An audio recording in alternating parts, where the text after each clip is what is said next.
desarrollar más que todo de forma como un conversatorio, porque es un tema en el que creo que lo principal a tocar son las probables dudas que ustedes estén teniendo acerca de lo que es investigación. Nosotros en pregrado y en SOCIMEC estamos más acostumbrados a hacer lo que es investigación epidemiológica, en menor medida investigación clínica como tal. Ahora, ¿y por qué? La investigación clínica viene a ser la integración de los conocimientos que obtengamos de lo que es la investigación de laboratorio y la investigación en población, que viene a ser la investigación epidemiológica, estudios ecológicos, todo eso viene a ser la investigación de la población y lo otro es la investigación de laboratorio. Como su mismo nombre, la investigación clínica se da en un contexto clínico, es decir, en los hospitales, clínicas privadas, etcétera, donde se esté dando la atención a los pacientes. En este contexto es que se desarrolla ese tipo de investigación. Y viene a ser, como ya lo había dicho, la integración de la investigación de laboratorio. ¿Por qué? Porque vamos a hacer uso probablemente de pruebas de laboratorio en nuestros pacientes para evaluar la eficacia de un fármaco A o B.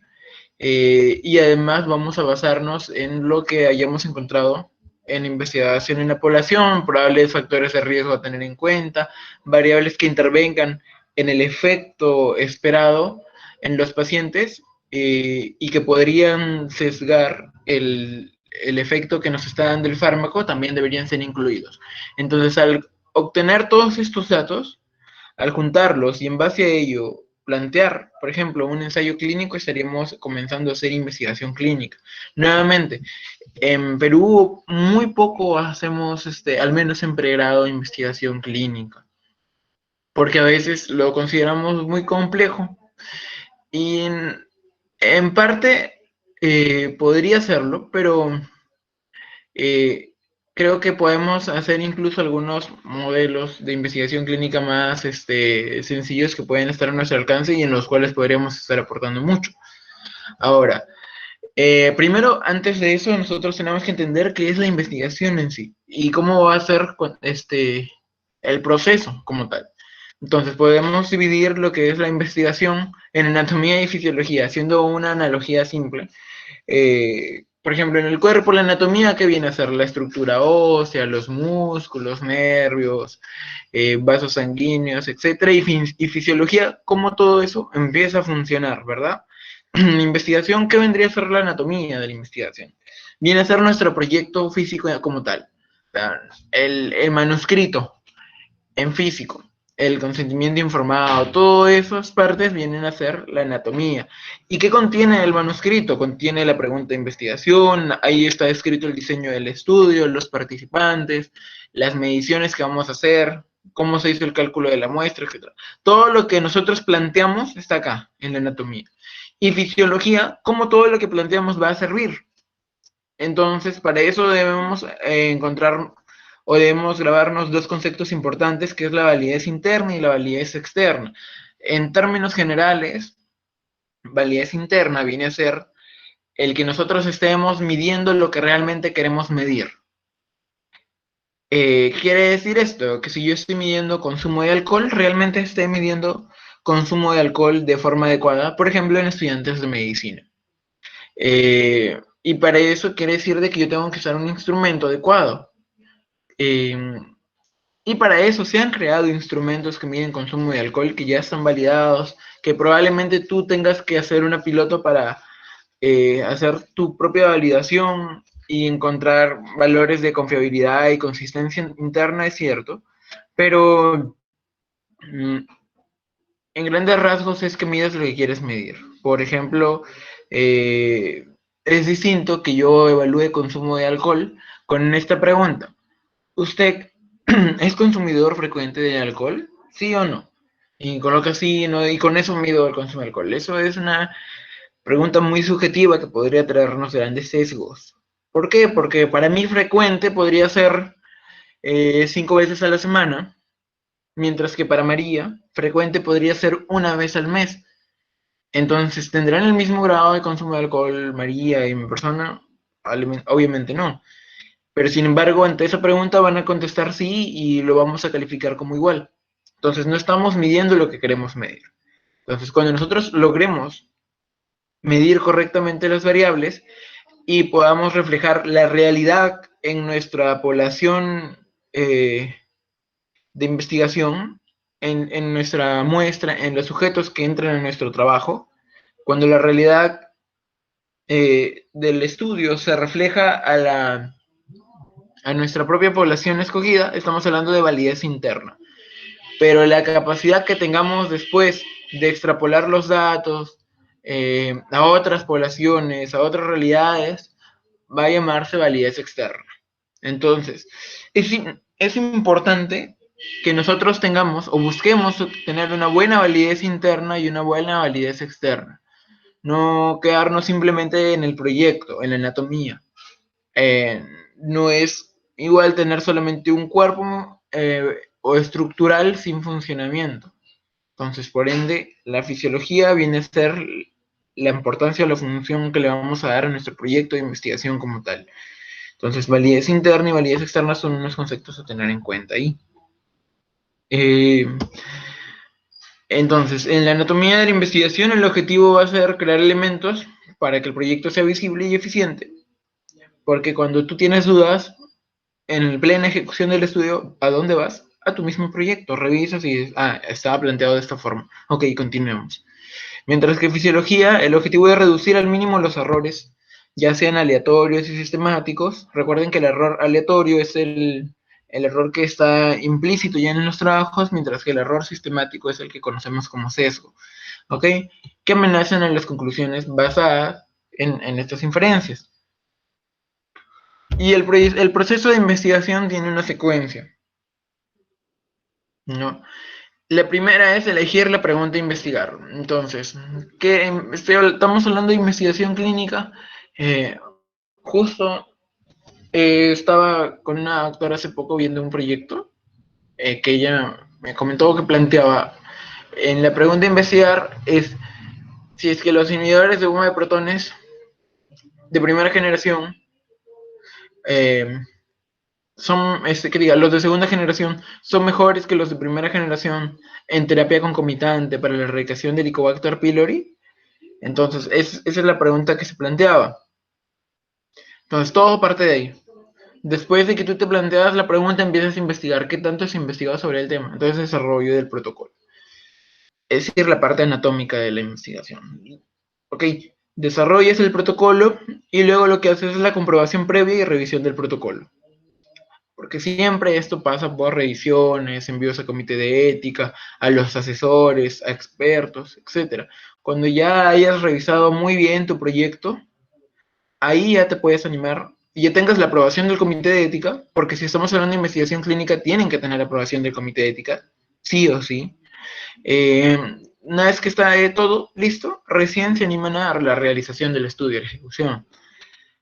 Y aquí es algo que quiero que tengan en claro, que la investigación no es mejor mientras más rápido se hace, sino mientras mayor búsqueda de la calidad se tiene. La investigación es mejor calidad que cantidad, acuérdense de eso. Nosotros hacemos investigación ¿para qué? Para dar soluciones a problemas relevantes. ¿Ya? No se trata tampoco de investigar por investigar cualquier tema. Entonces, es por eso que a veces van a tener muchas revisiones, ¿ya? Justo en el paso 3. Y aquí es importante la resiliencia, el aceptar que en algún momento te van a decir no has sido aceptado tu trabajo y te mandan correcciones en el comité de ética y tienes que levantarlas una vez, dos veces, tres veces hasta que te digan ya, está listo. O con tu asesor igual. Por ejemplo, yo he tenido proyectos con más de 16 versiones. Hasta que decían versión 15, ya esto tiene que ser nada. Versión 16, esta sí. Versión 17 y así. Hasta 16, 17 por ahí he tenido. Entonces es un proceso. Pero es un proceso satisfactorio porque tú sabes que todas esas cantidades de versiones y de revisiones lo que se está haciendo es para buscar lo mejor para el proyecto, para el trabajo, para que esté metodológicamente mejor hecho y por ende tener un mejor resultado para el paciente, que es quien importa en investigación clínica. Entonces, como cuarto paso ya ejecutas tu estudio. Aquí también tienes que minimizar al máximo sesgos en la ejecución del estudio. Eh, supongamos que yo hago test de aliento aquí para las personas con Helicobacter pylori. Tengo que hacer el mismo método para el test de aliento en todos los pacientes.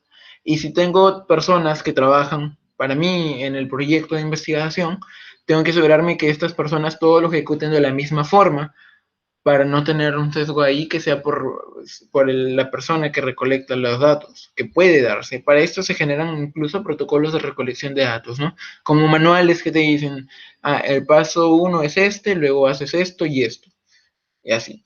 Entonces, hay que tener bastante. Por ejemplo, toma de presión arterial, ¿no? Hay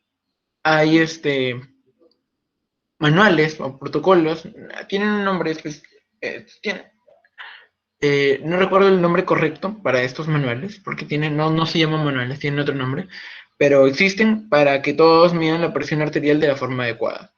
Y ahí incluso te dice a qué velocidad debes insuflar, a qué velocidad debes desacelerar para ir disminuyendo la presión e ir midiendo. Eh, te dice la posición que debe tener la paciente, etcétera. Te indica todo. De todas maneras, que todos miden la presión de la misma forma. Y así se reduce el sesgo. Una vez que hayas ejecutado tu proyecto, viene la parte del análisis de los datos obtenidos, ¿no? Y esta es una parte muy importante. Aquí pueden apoyarse de un estadístico o quizás alguien que haya hecho investigación y que maneje esta parte estadística, ¿no? Igual si es que tienen alguien que les podría revisar esto después también sería bueno. Pero en investigación clínica hay que tener en cuenta que se buscan ciertas cosas. Por ejemplo, en ensayos clínicos es que ambos grupos sean homogéneos en características, sean lo más parecidas posibles, el grupo de tratamiento como el grupo de control. Eh, las pruebas que se usan también no son como las pruebas que usamos en un observacional transversal, etcétera. La medida de asociación en ensayos clínicos, por ejemplo, es riesgo relativo. O en algunos que ven supervivencia usan el hazard ratio, ¿no? Y para eso, ¿qué hacen? Análisis de Cox, etcétera. Entonces, todas esas cositas que son un poco complejas, hay que tenerlas en cuenta para el análisis de datos. Ahora, el análisis de datos es la ejecución de lo que nosotros hemos planteado, ¿dónde? En el punto 2, en el desarrollo del proyecto. Ahí dice una parte, plan de análisis de datos. Entonces, todo lo que está ahí escrito debe hacerse aquí en el paso 5. O sea que ya en el paso 5 debemos ejecutar simplemente el análisis, porque ya lo hemos pensado acá. Entonces, todo está bien pensado y está bien establecido desde el proyecto. Acá dice, puede haber un atajo, ¿ya? Entonces, un atajo que te basas del desarrollo del proyecto directamente a analizar los datos. ¿Por qué? Porque haces un análisis de datos secundarios. Es decir, tú no ejecutas, tú coges una base de datos de alguien y empiezas a hacer un nuevo análisis de ello, con esa base. No es lo ideal. Ya no podría, no es lo ideal porque no estás recolectando, porque probablemente los datos no fueron recolectados para el nuevo objetivo que tú tengas en este estudio. Entonces hay que recalcular la potencia, porque la potencia se calcula en base a lo que estás midiendo. Y son varias cositas a tener en cuenta. A veces no es lo ideal. Puede ser de que en esa nueva idea que tú tienes para el análisis de datos secundarios, te hubiera gustado tener otras variables más en tu base y no las tienes y vas a tener una limitación ahí, etcétera. Entonces, no es lo ideal. Así que tampoco se acostumbren a esto, porque ahí creo que hubo hace poco un poco una corriente, ¿no? De estar haciendo análisis de datos secundarios porque era más fácil de ejecutar, más fácil de publicar, pero no es lo ideal. Pero igual también son importantes, ¿no? Y como último punto, ya extracción de todos los resultados, hacer el manuscrito y difusión de las conclusiones.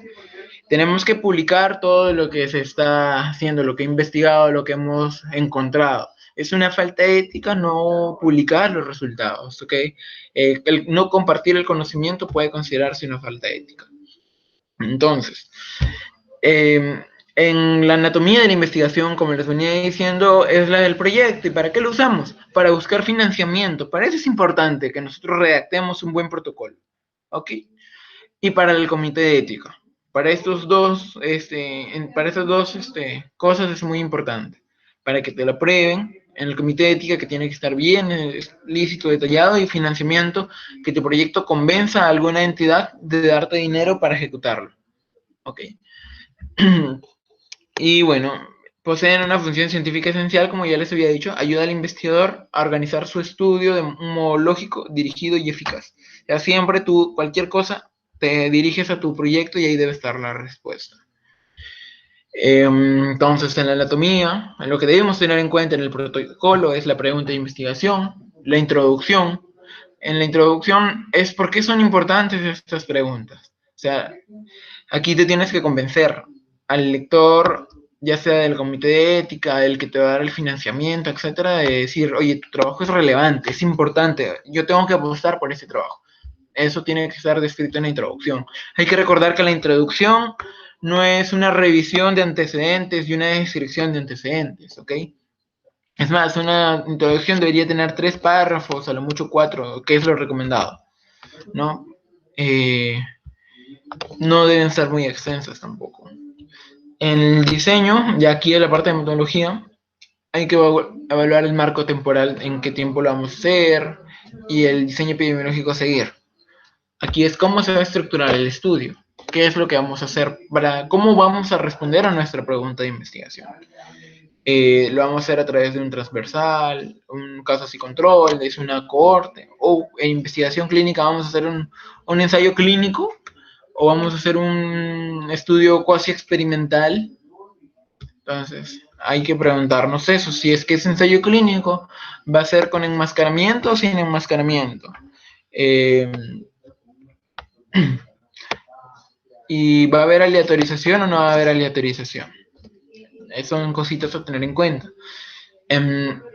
Luego, en los participantes, como les decía, en ensayos clínicos los grupos deben ser casi homogéneos, o homogéneos prácticamente, deben compartir similares características. Es más, los invito a buscar algún ensayo clínico terminando la ponencia, los artículos, en cualquier revista, y van a ver que el grupo del control como el tratamiento van a tener la media de edad similar, el porcentaje de participantes de sexo masculino o femenino en casi iguales, eh, todas las características, no sé, si es que están viendo índice de masa corporal también iguales, entonces son grupos homogéneos, ¿no?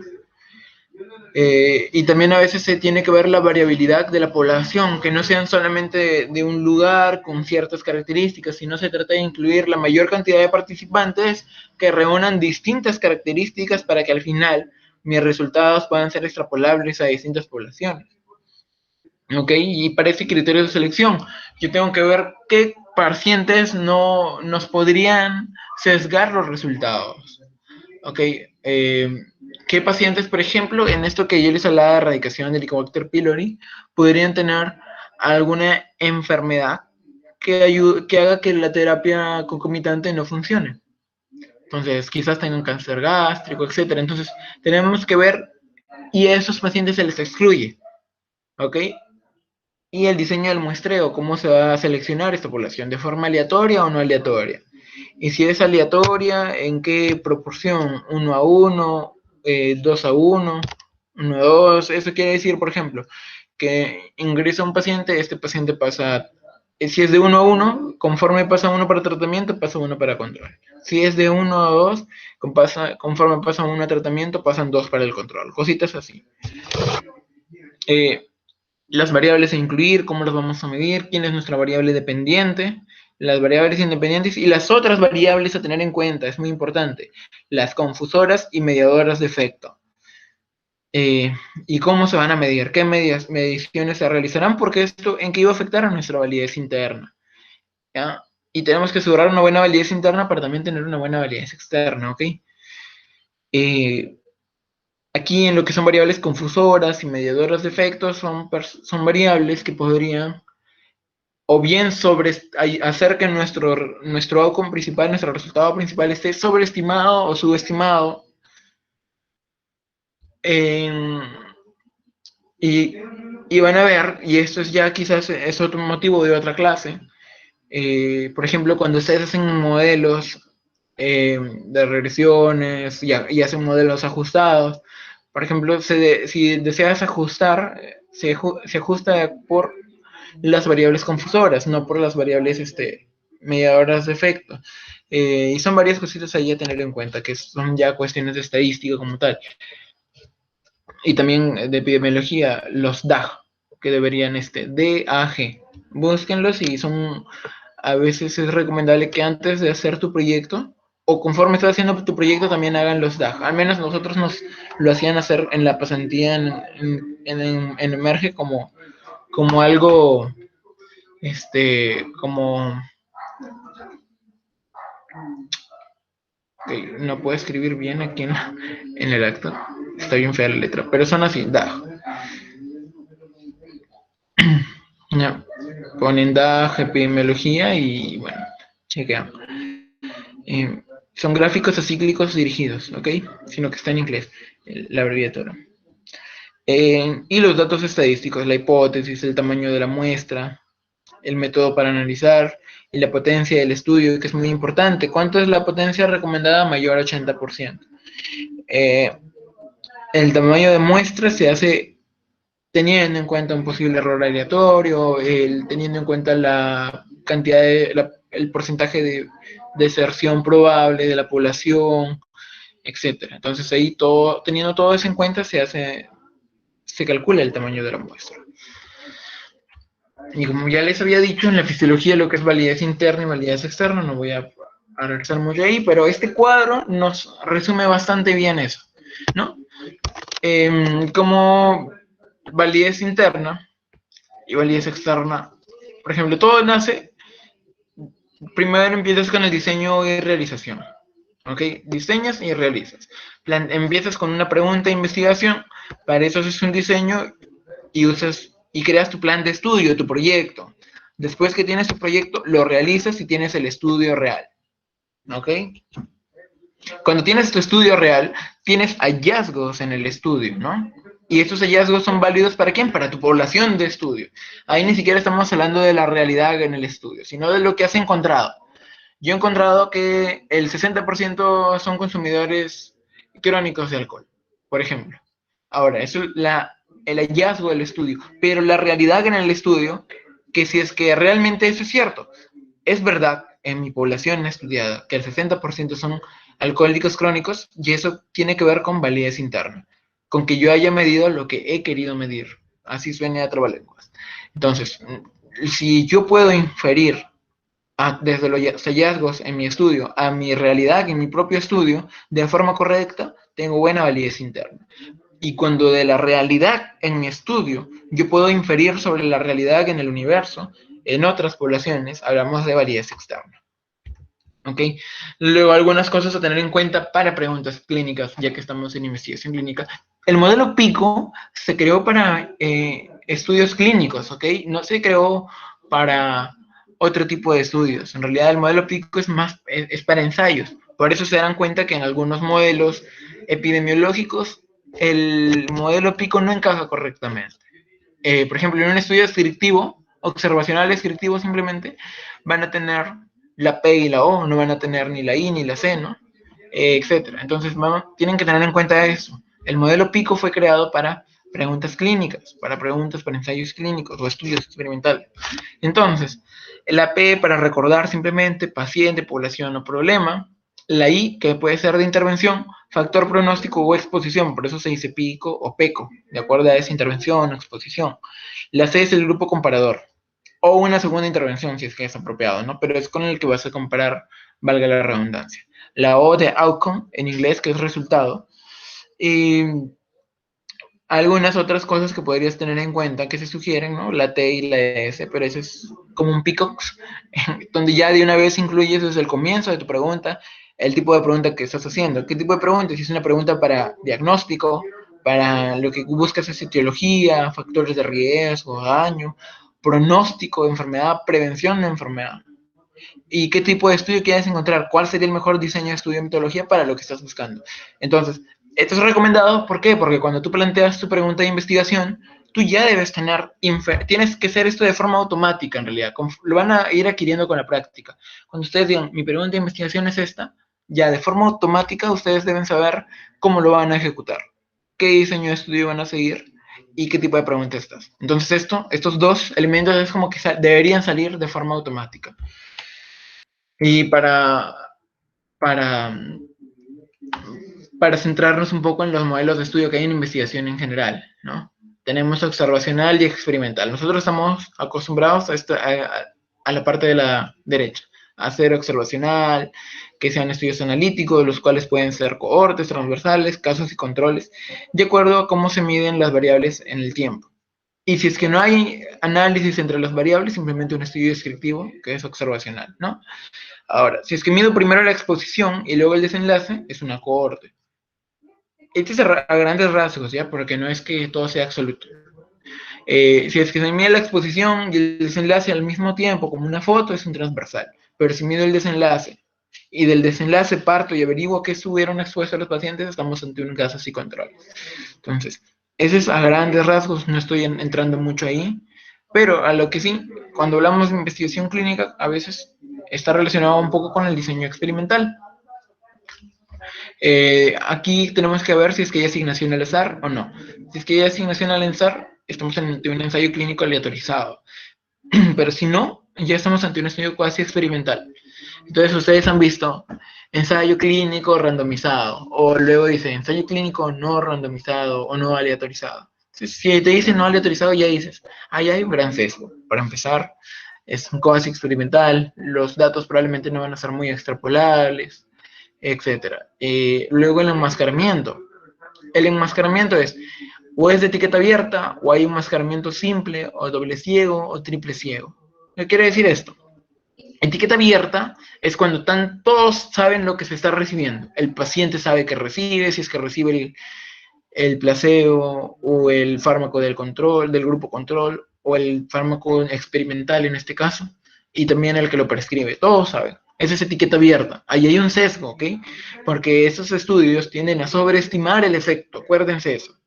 Entonces, cuando estoy haciendo, y eso ya es lectura crítica, cuando estén leyendo un artículo y vean que es etiqueta abierta, y ven que te dicen, que el fármaco es muy bueno para lo que están buscando, tienes que detenerte ahí y decir, ok, un momentito.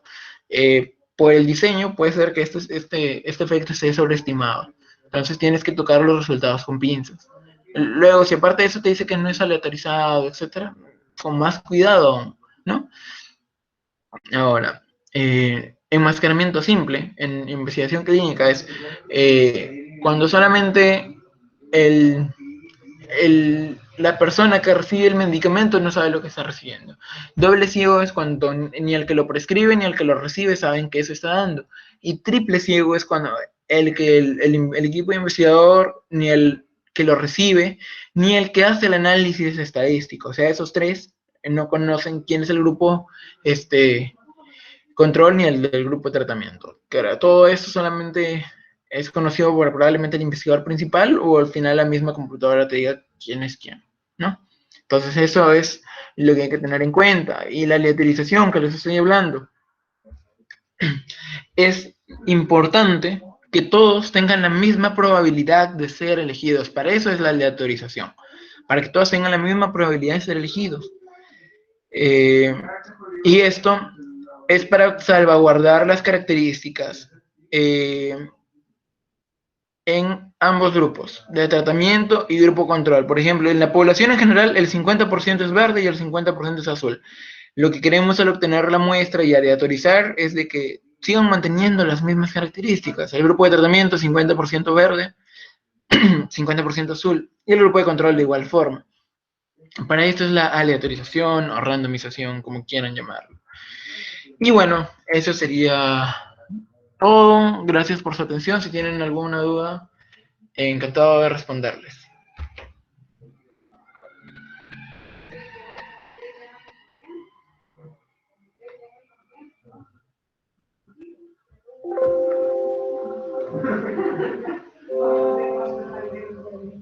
No,